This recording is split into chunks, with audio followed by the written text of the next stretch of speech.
What is going on, my friends? Welcome to today's video. As you can see by the title, this is a bit different of a typical video that I would post on YouTube, but it's probably the most important video that I've ever shared on this channel. As you can see, it is about eating disorders and something that I have gone through for many years of my life. So this is something that I've wanted to talk about for quite a bit of time, but to be clear, never really had the courage to just ante up and share my experience.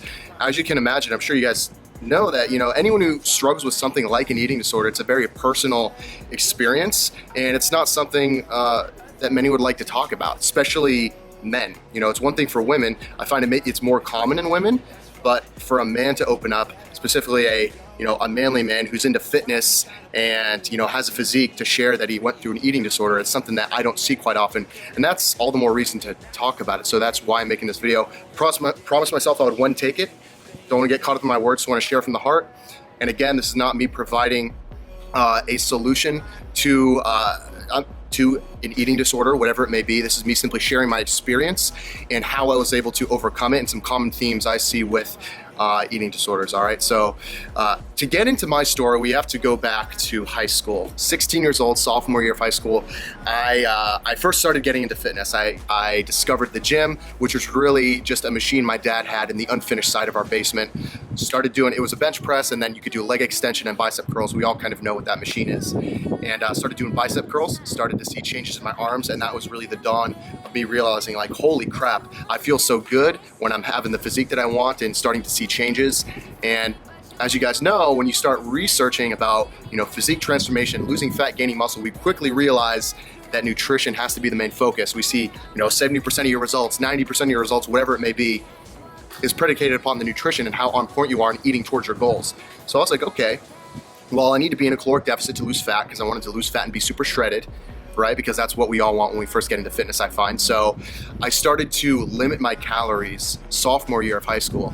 And this is even though I was an athlete, okay? So I was a soccer player, I was a cross country runner, I was a track guy, and I was burning a lot when I was in high school. I was, practices all the time, I was running a lot, and probably not something that's and I was lifting, right? So probably not something that's super wise for a kid who's growing quite a bit to do, but I wanted to be lean and I wanted to have the best body that I could. So I started limiting my calories severely sophomore year throughout the whole day. And I specifically remember, this went on for a week or two, and then I specifically remember one day I was visiting a girl that I was dating at the time in the town below me. I barely eaten anything all day. I don't think I honestly had eaten anything. And I got home, walked into my parents' house, walked into the kitchen, and opened the cupboard and saw just a row of cereal, like sugary cereal, and I grabbed the Honey Bunches of Oats, just like an orange box, remember, and I opened it and I ate the whole thing in like 20 minutes, 30 minutes. And it was a mix of emotions for me. I very vividly remember that time, filling up a huge bowl, filling up a huge second bowl, then finishing. And I was like, holy crap, I haven't eaten anything all day. Then I just finished this whole bowl of cereal. My body was demanding nourishment. And on the one side, I felt so good because I was nourishing my body. And on the other side, I felt so guilty for what I did. I knew that it wasn't natural for a human being to eat a whole bowl or a whole box of cereal, but it was very confusing. And that was really my entrance into disordered eating, binge eating. That's the definition of binge eating, right? So this continued through sophomore year of high school, continued through junior year of high school, and it wasn't at all times. I wasn't binging every single day, but it would be once a week or it would be twice a week that there was a common theme of me limiting my calories, really limiting what I was eating in efforts to stay lean and lose fat. And then I would, my willpower would break because my body was demanding nourishment, and I would go off the track and I would almost black out and I would eat a bunch of food. Like I would, like at dinner time, it's usually later in the day, where I've been cutting back calories, that I would just eat a huge meal. And then I would have dessert, and then I would almost go on a feeding frenzy for a period of like an hour or two, just like eating everything, because I had blown my diet, and I had blown it, right? So I might as well just eat what I want. Very, very disordered way of thinking. And this transitioned into a more severe part of my eating disorder. So I did at the time. If you would have asked me if I had an eating disorder, I would have said no. I didn't even really know. I thought, I was a growing kid, and I was going through a lot of growth, burning a lot of calories. I was like, a lot of my friends, they eat a ton of food. This is just my way of doing it. I just don't eat a lot, and then I'll eat a ton. But then it transitioned into bulimia, and this happened senior year of high school. I'm not sure the specific time or the first time that it happened, but what happened was, it was after a binging session. I had eaten so much food and I was so uncomfortable, like so absolutely uncomfortable. Like I was nauseous. I felt I couldn't eat one more like spoonful of anything. My go-to would be like ice cream, and then like chips, and then anything that I wasn't allowed to eat when I was dieting was like all out fair game when I was binging. And this time I was so uncomfortable that I got the idea that I could get rid of this food. I could make myself get sick and get rid of this feeling, this uncomfortable feeling that I was feeling. And I did. I made myself get sick. I went into the bathroom and essentially vomited up all of the food that I had just eaten, or as much as I could get up. I found that it was relatively easy for me to make myself get sick, which is not good for someone who has an eating disorder. So that continued through my senior year of high school. And then when I got to university, when I got to college, I was still into fitness, was still into, trying to build muscle, lose fat. I was doing it for the wrong reasons at the time. I just wanted to do it so I could gain approval from women and respect from my friends and to be looked up to. And I was willing to do whatever it would take. So because I had developed this cycle of binge eating, because I was limiting my calories, and then that transitioned into bulimia, it's something that continued, and I was not able to shake. It was so difficult for me, and I was so ashamed of what I was doing. I didn't tell anybody.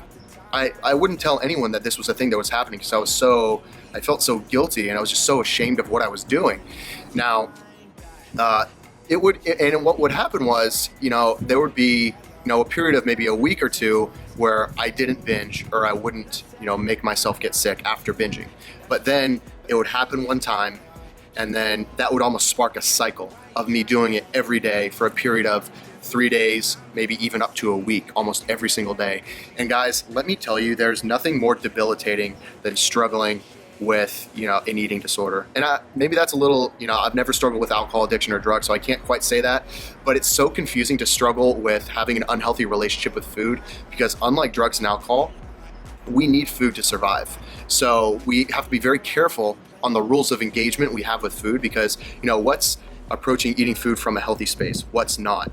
And I was so confused because I was relying on food for nourishment at times, but other times it was emotional. And anyways, let me digress. What I want to do is really share some 6 things that I found that's common with an eating disorder. And a lot of you on this channel, you aren't someone who struggled with an eating disorder, but many of you may have disordered eating, which is not quite an eating disorder, but it's leading up to it. I find a lot of people in the fitness industry do. And these 6 things are really the life cycle of an eating disorder. The first thing is feelings of unease and dissatisfaction. So for me, an eating disorder, specifically bulimia, morphed into a coping mechanism for me, almost like a numbing mechanism. When I would feel stressed with school, when I would feel stressed with extracurricular activities, social situations, a relationship, a friendship, whatever it may be, feelings of unease, I would literally turn to food. That was the coping mechanism to get over this uncomfortable feeling, because I was distracting myself. And then after that, number 2 is a desire to cover over those feelings. So instead of facing them head on, instead of facing the situation at hand, it would be divert. So for me, it was food.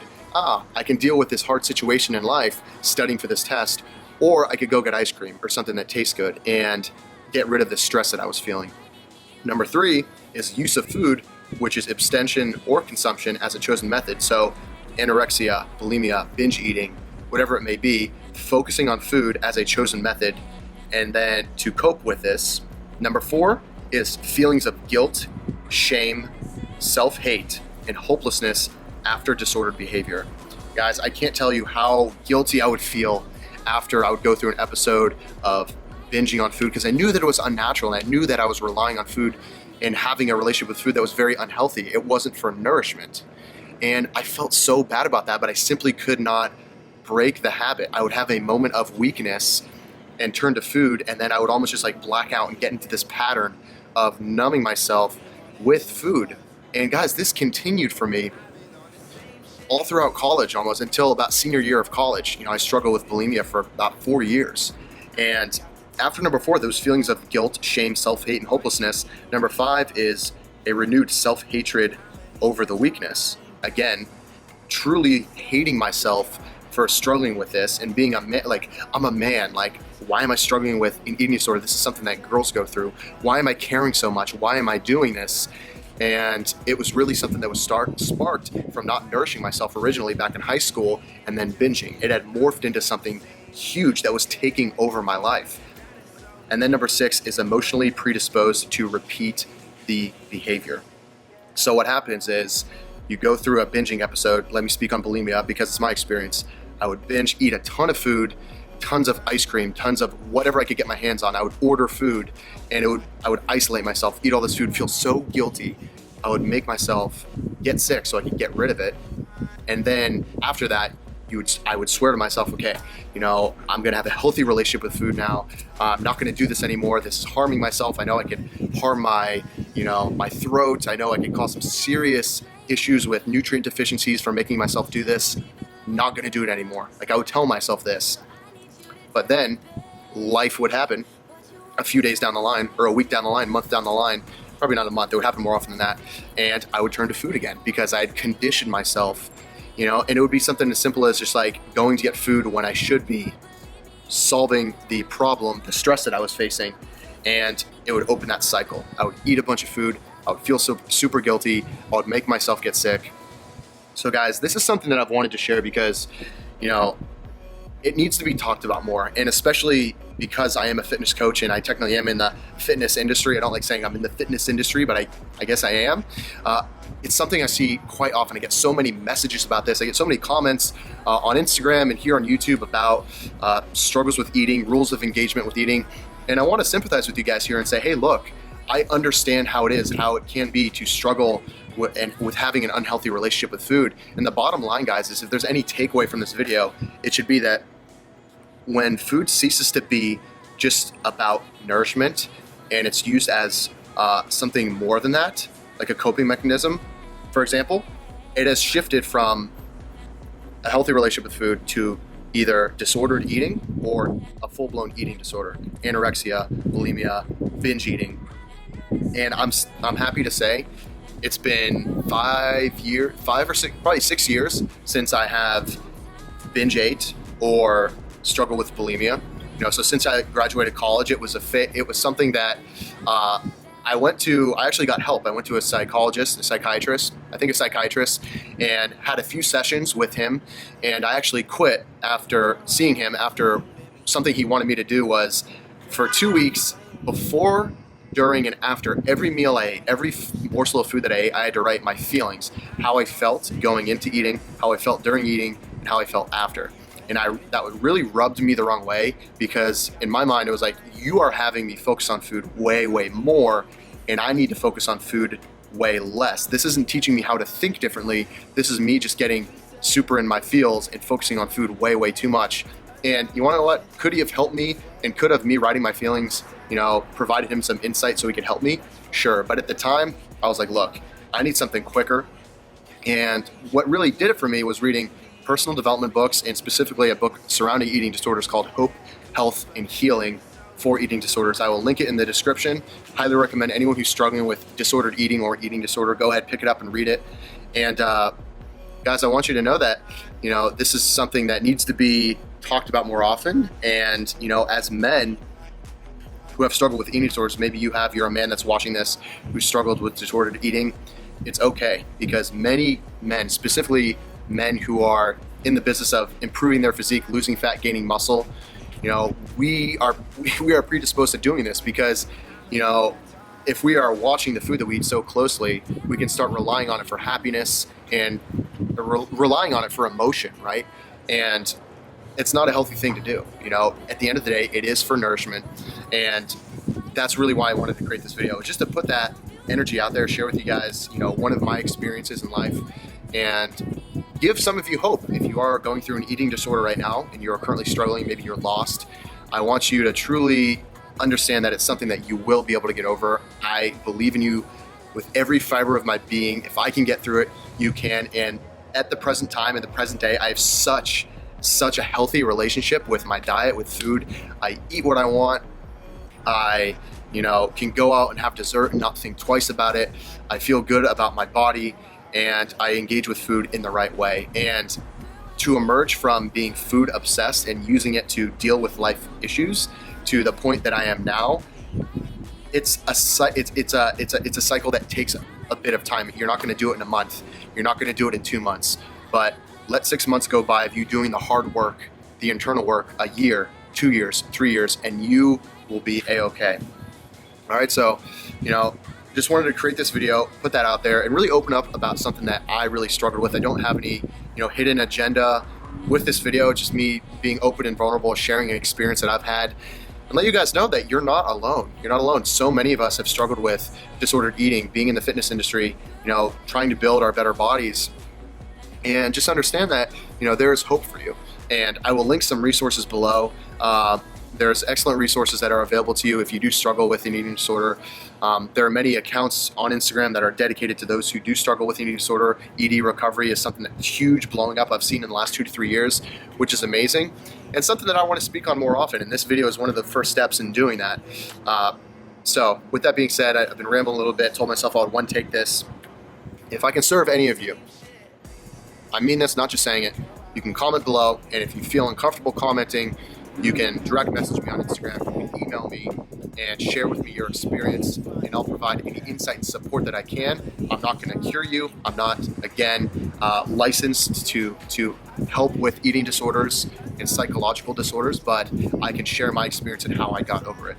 So that being said, I love you guys. I hope this was beneficial to you guys. I hope this list of 6 steps, or the cycle, may help you realize and uncover if you do have disordered eating or an eating disorder.